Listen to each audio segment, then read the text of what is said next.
el peronismo logró sellar la unidad a los codazos cerca de las 3 de la mañana del domingo y en el espacio libertario la interna entre Karina Milei y Santiago Caputo voló todo por los aires. Bueno, Agus, a ver, del lado del PJ la tensión se destrabó cuando Cristina cedió ante el pedido de Kicillof para que Gabriel Catapodis y Verónica Magario encabecen las listas de la primera y tercera sección electoral. Verónica Magario, vicegobernadora de Axel Kicillof, una de las figuras con más peso político dentro del gobierno y aparte originaria de La Matanza. Okay. Originaria de La Matanza, por eso va a encabezar la tercera sección electoral. Cristina quería poner otros candidatos en esas secciones, pero bueno, fue uno de los puntos de negociación.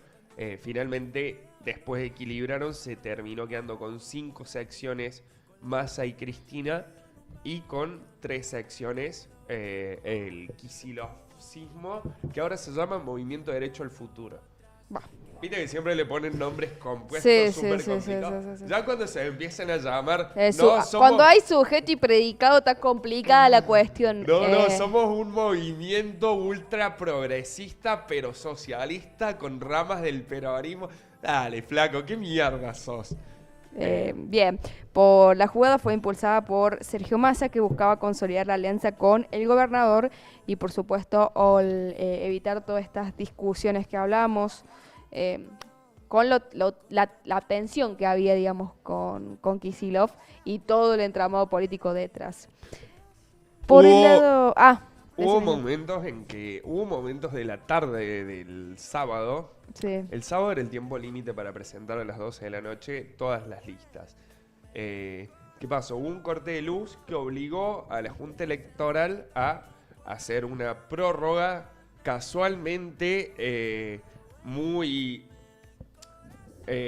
positiva para ambos espacios, que estaban volando sillazos y lapiceras por todos lados. De hecho, de los dos espacios mayoritarios. Lo utilizó, o sea, la Libertad Avanza lo utilizó para decir que era una jugada del peronismo, pero también ellos estaban en una situación compleja con respecto a la interna que se estaba generando. Y el peronismo lo usó para decir que era una jugada del gobierno. Exacto, sí.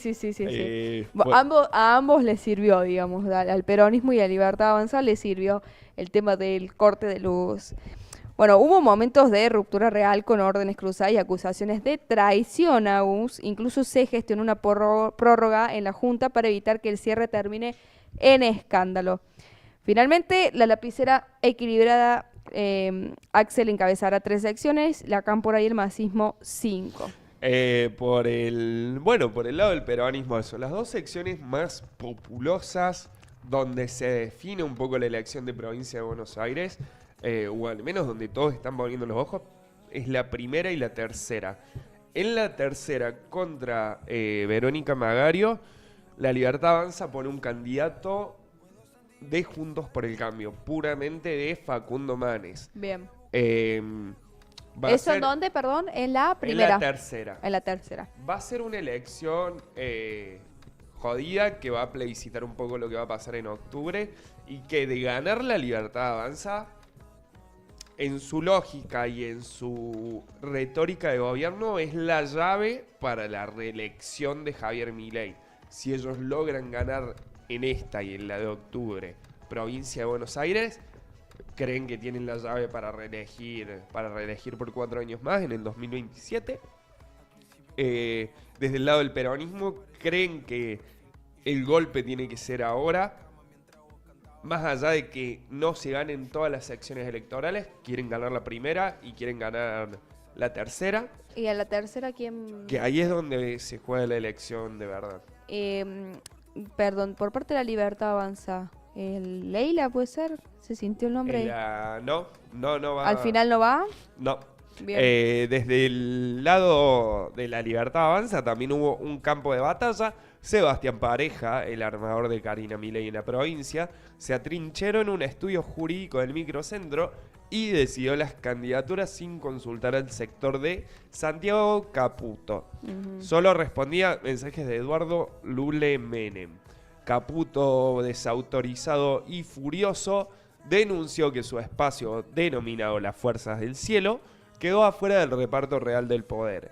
¿Qué es lo que exigían? Exigían 6 bancas en la legislatura, pero finalmente fueron relegados a candidaturas testimoniales o a concejalías. Particularmente hubo una reunión de Santiago Caputo, se dice, con el Gordo Dan y Javier Milei, donde le presentaron una lista con 20 nombres, 20 candidaturas que querían asegurar de este grupo las Fuerzas del Cielo, en las que se incluía el Gordo Dan, se incluía gente cercana a Santiago Caputo, varios nombres de peso. Incluso en un momento se habló de que el Gordo Dan iba a ir por la tercera a competir directamente contra el candidato. En el momento en el que Cristina, yo lo recuerdo, en el momento en que Cristina todavía no se sabía que si iba presa, si estaba en ese proceso, se hablaba de un Gordo Dan, se hablaba de un Laje, ¿te acordás? Sí. Romo es diputado. Uno de los pedidos también era al menos 6 diputados para que puedan nutrir el bloque de Agustín Romo, una de las personas más fuertes del grupo de Santiago Caputo.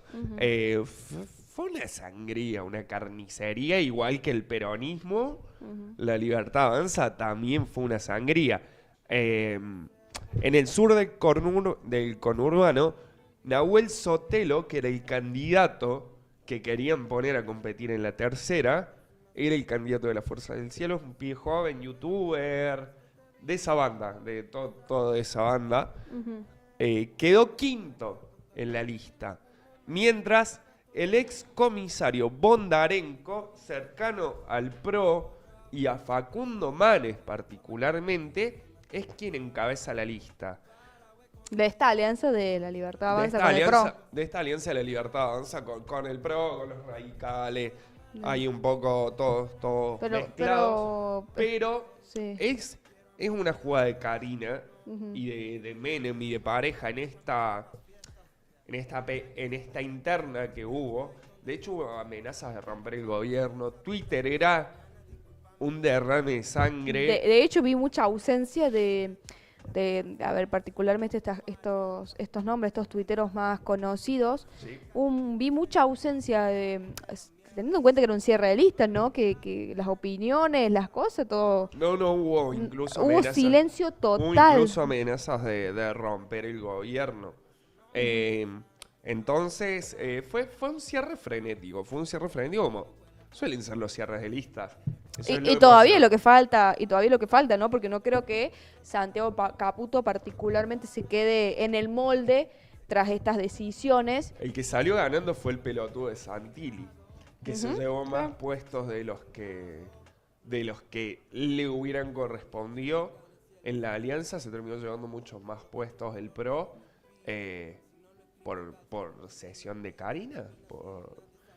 ¿Y a qué se debe esta decisión de Karina? ¿Cree que tiene que ver con una jugada estratégica que también le va a permitir con este tiempo legislativamente sostener algo? Yo creo que es una cuestión de disputa de poder. Bien. Es la persona que maneja el gobierno en la realpolitik. Sí. El presidente se fue a escuchar ópera mientras pasaba todo esto. No se quiso meter en las decisiones y de hecho no aparece en la foto. Y vos fíjate que Karina los mea a todos los pibes. Bienvenidos los pibes de la Fuerza del Cielo a la política real, ¿no? Donde siempre las listas las arreglan lo mismo, las mismas personas, los mismos viejos chotos. Es lo que nos pasa a todos los que hemos participado en política. Y es lo que siempre se le critica, le criticamos los militantes jóvenes a los mayores, ¿viste? En cualquier espacio político que participa, ¿por qué siempre terminan decidiendo los viejos en una mesa de 4?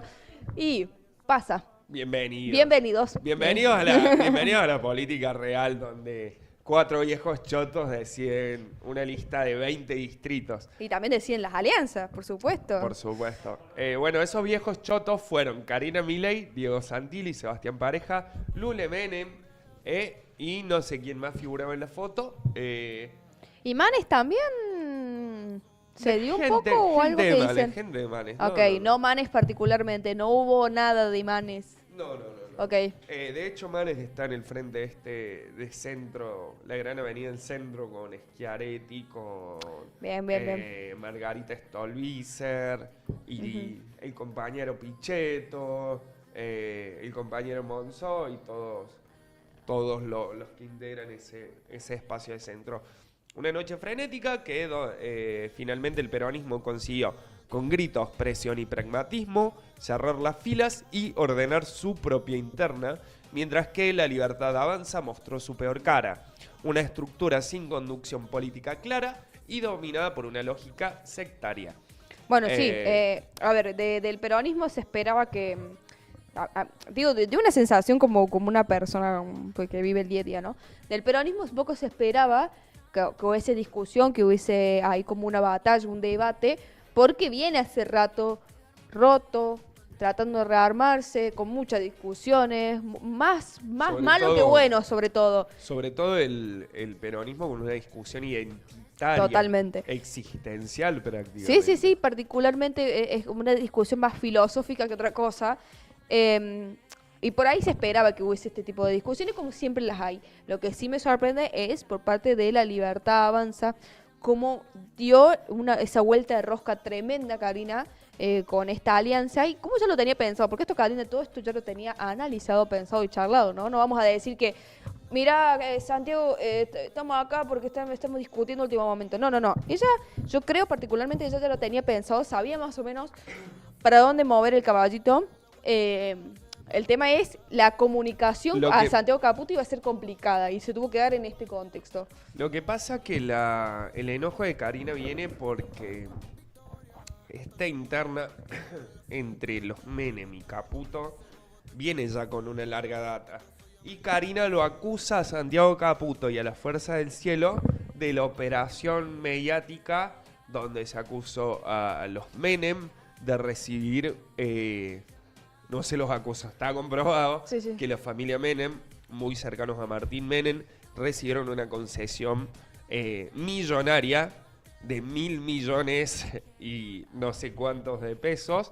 ¿El Banco Nación? Del Banco Nación. Lo que se estuvo hablando estos últimos días. Karina Milei acusa a Santiago Caputo y al sector de la Fuerza del Cielo de haber liderado esa operación. ¿Qué es lo que se dice? Que hubo un llamado y un diálogo entre Karina y Santiago para que paren la ofensiva mediática a cambio de lugares en las listas. Que el último día no fue tal y se terminó dando esto de que Pareja no respondió más mensajes. Una persona, la mano derecha de Karina Milei. O sea que se les ofreció estos lugares en la lista y que después no fueron tal, que terminaron siendo relegados a concejalías o a representaciones muy chicas. Un dato interesante es que Pareja, el armador de La Libertad Avanza, recibía las candidaturas y los mandaba a un lugar específico a los candidatos donde tenían que pasar a firmar sus candidaturas. Y uno diría, puede haber sido una sede partidaria, la sede de La Libertad Avanza, pero no, era un templo evangélico. Era un edificio donde se hacen misas, se hacen reuniones y se hacen cosas de la iglesia evangélica de la ciudad de La Plata. Quienes eran bendecidos pasaban a firmar en una escribanía. Los demás quedaban a la buena de Dios. Y por el lado de Twitter, todo lo que pasó fue un infierno, porque todos los trolls y las cuentas atribuidas al sector de Santi Caputo fueron quienes empezaron a amenazar con romper el gobierno y acusaban a la mismísima Karina de traición. Además, todo esto, como te decía recién, pasaba mientras el presidente se había ido a escuchar una ópera y no respondió más mensajes diciendo que no se iba a meter en la decisión de las listas. No es algo que a él le competa. Me sorprende la relegación. No me sorprende la relegación de Javier Milei y la Karina. Sí me sorprende que sea una decisión, o sea, es una decisión bastante fuerte sabiendo lo que es Caputo también dentro del gobierno. Yo no creo que se quede de ahora en adelante los brazos cruzados. No, y Va aparte... a ser complicado mantenerlo quieto ahora Santiago Caputo después de un proceso de enojo, y aparte, en términos prácticos, sigue siendo la persona que más poder tiene adentro del Estado. Santiago Caputo maneja la Secretaría de la Agencia de Inteligencia, tiene gente muy cercana a él en la Agencia de Inteligencia, de hecho maneja de facto también el Ministerio de Justicia. Cunio Libarona es un escribano que tiene firma, pero en la práctica todo el círculo rojo sabe que el poder real lo tiene una persona muy cercana a Santiago Caputo. Tiene gente en legislatura, tiene gente en cajas muy importantes, maneja YPF y desde ahí maneja la pauta para los medios que son más cercanos al gobierno. Entonces sigue siendo en la realidad una de las personas con más poder del gobierno. Ahora hay que ver cómo se desarrolla todo esto y cómo llegamos a octubre o a diciembre. Con una Karina y una Karina Milei y un Santiago Caputo disputándose el poder y un Javier Milei por fuera que se aleja un poco porque y de alguna manera me parece que si en este ataque y defensa que había entre Karina y Santiago, que él se aleje un poco, lo beneficia porque sabe que sigue teniendo diálogo con Santiago Caputo por un lado y diálogo con Karina Milei por el otro, sin desarmar el famoso triángulo. No, el triángulo de hierro ya no existe como tal. Santiago Caputo está afuera. En una disputa con Karina frente al presidente seguramente pierde, porque cualquiera pierde frente a Karina.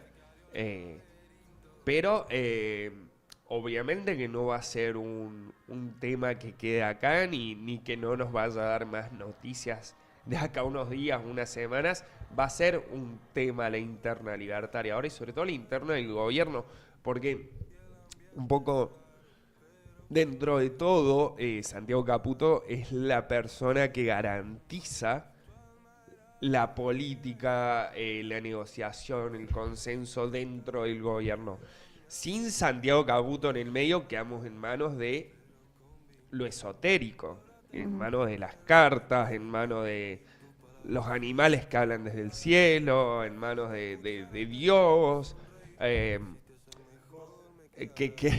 que no tiene... La política no se tiene que mezclar con lo místico, con lo espiritual. La política es política. Y creo yo personalmente que sin Santiago Caputo como parte de esta estabilidad de gobierno, quedamos más en manos de lo esotérico, mientras vemos al presidente vestido de capitán. En un presidente que está en este momento queriendo lanzarse artísticamente, queriendo hacer cosas artísticas en un cierre de listas, en momentos importantes y claves de su gobierno. Mañana Córdoba va a ser testigo de uno de los eventos más polémicos que va a tener el panorama político. Mañana la derecha FES en Córdoba, en el Quality, si no me equivoco. 2.500 lugares son, ¿no? 2.500 lugares, el presidente Agustín Laje, el Gordodán, sin intención de hacerles publicidad ni difusión, pero todos sabemos que van a estar ahí. Y que vas a saber qué va a pasar después del cierre de lista de este... El cierre estelar va a estar a cargo del presidente, que se dice que puede que haga un número artístico, puede que haga dos números artísticos. Pensé que ibas a decir... Puede que haga un número artístico y dé alguna conferencia. No, sí, seguramente. Es importante, cosas que a mí me interesarían. Vi en varios medios mucha pauta, vi muchas sorteos de entradas, hubo un movimiento mediático importante, sobre todo con los medios hegemónicos de Córdoba, y se hacen llamar el festival más antizurdo del país. Así que bueno.